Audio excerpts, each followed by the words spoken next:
50%ಗಿಂತ ಮೀರಿ ಮೀಸಲಾತಿಯನ್ನು ಕೊಡಬಾರ್ದು ಅಂತಕ್ಕಂಥದ್ದಿದೆ.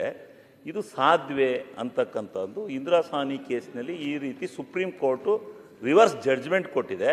ಇದು ಸಾಧ್ಯವೇ ಅಂತಕ್ಕಂಥ ಚರ್ಚೆನ ಮಾಡಿದ್ರು.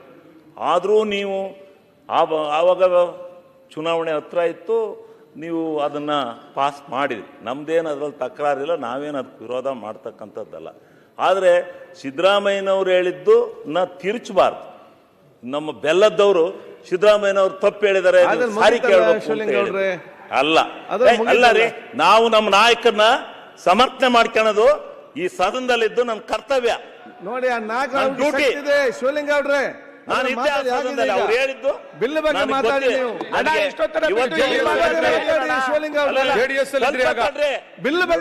ನೀವು ಯಾವತ್ತು ಇತಿಹಾಸನ ಮರೆಮಾಚಬಾರ್ದು. ಆಯ್ತು, ಇತಿಹಾಸ ಇರಬೇಕು. ಆದ್ರಿಂದ ಒಬ್ಬ ಮುಖ್ಯಮಂತ್ರಿ ಜೆಡಿಎಸ್ ಅಲ್ಲಿ ಸುಳ್ಳು ಹೇಳಿದಿರಿ ನೀವು ಅಂತಕ್ಕಂಥ ಮಾತನ್ನು ಹೇಳ್ತಕ್ಕಂಥದ್ದು ಸರಿಯಲ್ಲ. ಆ ರೀತಿ ಹೇಳಿದ್ದು. ಈಗ ಯಾರಾದರೂ ಇವತ್ತು ಈ ಒಳ ಮೀಸಲಾತಿಯನ್ನ ತರಬೇಕು ಅಂತಕ್ಕಂಥ ಹೋರಾಟ ಶತಶತಮಾನ ಬಹಳ ವರ್ಷಗಳಿಂದ ನಡೀತಾ ಇದೆ. ಆದ್ರೆ ಅದು ಪೂರ್ಣವಾಗಿದ್ದು ಯಾವಾಗ, ಯಾಕಾಯ್ತು ಅಂತಕ್ಕಂಥದ್ದನ್ನು ನೀವು ಅರ್ಥ ಮಾಡ್ಕೊಳ್ಳಿ. 19ನೇ ಇಸ್ವಿನಲ್ಲಿ ನರೇಂದ್ರ ಮೋದಿ ಅವರು ಎಕನಾಮಿಕಲಿ ಬ್ಯಾಕ್ವರ್ಡ್ ಸೆಕ್ಷನ್ಗೆ 10% ವಿಶೇಷ ಮೀಸಲಾತಿಯನ್ನು ಕೊಟ್ಟು 50% ಮೀಸಲಾತಿಯ ಗಡಿಯನ್ನು ದಾಟಿದ್ರು. ದಾಟಿದ ಮೇಲೆ ಇನ್ನುಳಿದಿರ್ತಕ್ಕಂಥ ಜನಾಂಗದವರಿಗೆ ಯಾರ್ಯಾರಿಗೆ ಮೀಸಲಾತಿಯನ್ನ ಪಡಿಬೇಕು ಅಂತಕ್ಕಂಥ ಆಸೆ ಇತ್ತು, ಅದು ಈಡೇರಲಿಕ್ಕೆ ಸಾಧ್ಯ ಆಯಿತು. ಆ ಒಂದು ಹಿನ್ನೆಲೆಯಲ್ಲಿ ಈ ಎಕನಾಮಿಕಲಿ ಬ್ಯಾಕ್ವರ್ಡ್ ಸೆಕ್ಷನ್ ಮೀಸಲಾತಿ ಏನಾದ್ರು 10% ಅವತ್ತು ಕೊಡದೆ ಹೋಗಿದ್ರೆ SC ST ಮೀಸಲಾತಿನೂ ಈ ಮಟ್ಟಕ್ಕೆ ಮುಂದೆ ಹೋಗ್ತಾ ಇತ್ತು, ಜಡ್ಜ್ಮೆಂಟ್ ಆಗ್ತಾ ಇತ್ತು. ರಾಜ್ಯ ಸರ್ಕಾರಗಳೇ ನೀವು ತೀರ್ಮಾನ ಮಾಡ್ಕೊಳ್ಳಿ ಅಂತ ಹೇಳ್ಬಿಟ್ಟು ಕೇಂದ್ರ ಸರ್ಕಾರ ಇಲ್ಲಿಗೆ ಪತ್ರ ಬರಿತಾ ಇದ್ರು, ಒಪಿನಿಯನ್ ಕೊಡ್ತಾ ಇದ್ರು ಅಂತ ನನಗೇನು ಗ್ಯಾರಂಟಿ ಇರಲಿಲ್ಲ. ಆದರೆ ಅವತ್ತು ಅವರು ಒಳ್ಳೇದಕ್ಕೆ ಮಾಡಿರ್ಬೋದು, ನಾನು ಅದನ್ನು ದ್ವೇಷ ಮಾಡೋದಿಲ್ಲ. 10% ಎಕನಾಮಿಕಲಿ ಬ್ಯಾಕ್ವರ್ಡ್ ಕೊಟ್ಟಿರ್ತಕ್ಕಂಥ ವಿಚಾರದಲ್ಲಿ ನಾನು ವಿಶ್ಲೇಷಣೆಗೆ ಹೋಗೋದಿಲ್ಲ. ಆ ವಿಶ್ಲೇಷಣೆಗೆ ಹೋದ್ರೆ ಬಹಳ ಮಟ್ಟದ ಡಾಕ್ಯುಮೆಂಟ್ಸ್ ಅನ್ನ ತಗೋಬೇಕಾಗುತ್ತೆ, ಬಹಳ ಇತಿಹಾಸ ತಗೋಬೇಕಾಗುತ್ತೆ, ಆ ಇತಿಹಾಸದ ಹಿನ್ನೆಲೆ ತಗೋಬೇಕಾಗುತ್ತೆ, ಅಲ್ಲಿರ್ತಕ್ಕಂಥ ನಿಯಮಾವಳಿಗಳನ್ನು ತಗೋಬೇಕಾಗುತ್ತೆ.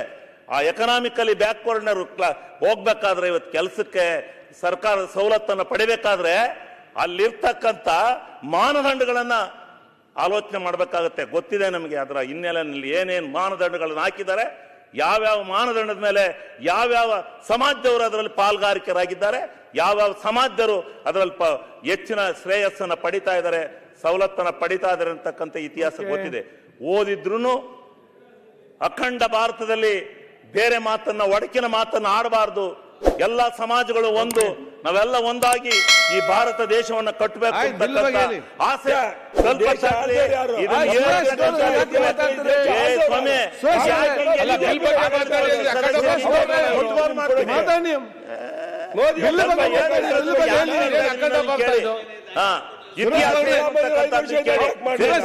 ಸುರೇಶ್ ಗೌಡ್ರೆ ಆಮೇಲೆ ಮಾತಾಡಿರುತ್ತೆ. ಆದ್ರೆ ಈ ಇತಿಹಾಸದ ಹಿನ್ನೆಲೆಯಲ್ಲಿ ನಮ್ಮ ಪರಿಶಿಷ್ಟ ಜನಾಂಗ, ಪರಿಶಿಷ್ಟ ಎಲ್ಲ ಜನರಿಗೆ ಮೀಸಲಾತಿ 50%ಗಿಂತ ಮುಂದೆ ಹೋಯ್ತು. ಅವರೇನಾರು 19ನೇ ಇಸ್ವಿನಲ್ಲಿ ಈ ಒಂದು ಕಾನೂನನ್ನ ತರದೇ ಹೋಗಿದ್ರೆ ನಿಮ್ ಯಾರಿಗೂ ಮೀಸಲಾತಿ ಇರಲಿಲ್ಲ. ಅದರಿಂದ ಬಂತು. ಅದನ್ನ ನಮ್ಮ ಪಕ್ಷದ ಪ್ರಣಾಳಿಕೆಯಲ್ಲಿ ನಾವು ಈ ಸಾರಿ ಬಹುಮತವನ್ನು ಪಡೆದು ಗೆದ್ರೆ 100ಕ್ಕೆ 100 ಭಾಗ ನಾವು ಒಳ ಮೀಸಲಾತಿಯನ್ನು ಕೊಡ್ತೀವಿ ಅಂತಕ್ಕಂಥ ವಾಗ್ದಾನವನ್ನ ಪಕ್ಷ ಮಾಡಿತ್ತು. ಸರ್ಕಾರ ಬದ್ಧವಾಗಿ ಸರ್ಕಾರ ಬಂತು. ಅದ್ರ ಪ್ರಕಾರ ಇವತ್ತು ಆ ಒಂದು ಮೀಸಲಾತಿಯನ್ನು ಕೊಡ್ತಕ್ಕಂಥದ್ರಲ್ಲಿ ಯಶಸ್ವಿಯಾಗಿದ್ದಾರೆ. ಆದರೆ ಎಲ್ಲರೂ ವಿಶ್ಲೇಷಣೆ ಮಾಡಿದ್ದಾರೆ.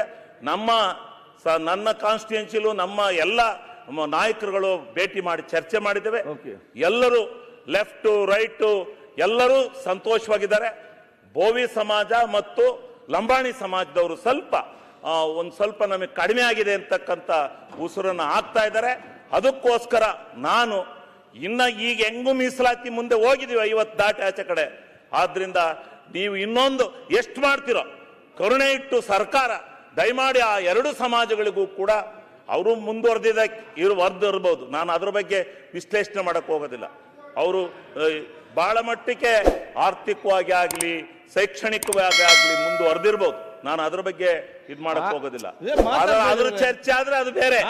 ಆದ್ರೆ ಇವತ್ತು ಈ ಸಮಾಜದಲ್ಲಿ ಇರ್ತಕ್ಕಂಥ ಕೂಗು, ಈ ದೇಶ, ಈ ರಾಜ್ಯದಲ್ಲಿ ಇರ್ತಕ್ಕಂಥ ಎಲ್ಲ ವರ್ಗದ ಜನತೆಯಲ್ಲಿ ಆ ಎರಡು ವರ್ಗದ ಜನ ನಮ್ಮನ್ನ ಭೇಟಿ ಮಾಡಿ ಈ ಒಂದು ಮೀಸಲಾತಿಯನ್ನು ಸ್ವಲ್ಪ ಮಟ್ಟಿಗೆ ಹೆಚ್ಚಿಸಿಕೊಡಿ ಅಂತಕ್ಕಂಥ ಮಾತನ್ನ ಕೇಳಿದ್ದಾರೆ.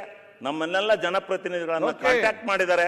ಬೆಳಗಾಂ ಅಧಿವೇಶನಕ್ಕೂ ಬಂದು ನಾವು ಕೇಳ್ತೀವಿ ಅಂತಕ್ಕಂಥ ಮಾತನ್ನು ಹೇಳಿದ್ರು.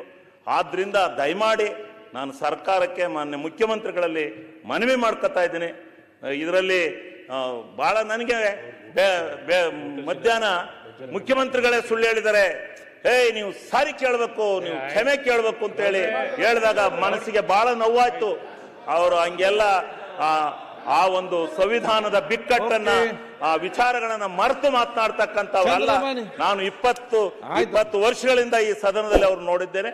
ಆ ರೀತಿ ಮಾತನಾಡಬಾರ್ದು ಅಂತಕ್ಕಂಥ ಮಾತನ್ನು ಸತ್ಯ ಈ ಸಂದರ್ಭದಲ್ಲಿ ಹೇಳಿ ಈ ಬಿಲ್ ಅನ್ನ ಪಾಸ್ ಮಾಡಿಕೊಡ್ತಕ್ಕಂಥದ್ದು ಸೂಕ್ತ ಇದೆ ಅಂತಕ್ಕಂಥದ್ದನ್ನ ನಾನು ಈ ಸಂದರ್ಭದಲ್ಲಿ ಹೇಳಿ. ಲೇಟೆಸ್ಟ್ ಹಾಗೂ ಇಂಟ್ರೆಸ್ಟಿಂಗ್ ಸುದ್ದಿಗಳಿಗಾಗಿ ಬಾಸ್ ಟಿವಿ ಕನ್ನಡ ಚಾನೆಲ್ನ ಸಬ್ಸ್ಕ್ರೈಬ್ ಮಾಡಿ. ಹಾಗೆಯೇ ಬೆಲ್ ಐಕಾನ್ ಪ್ರೆಸ್ ಮಾಡಿ. ಇದರ ಜೊತೆಗೆ ಫೇಸ್ಬುಕ್, ಇನ್ಸ್ಟಾಗ್ರಾಮ್, ಎಕ್ಸ್ ನಲ್ಲೂ ಮಿಸ್ ಮಾಡದೆ ಫಾಲೋ ಮಾಡಿ.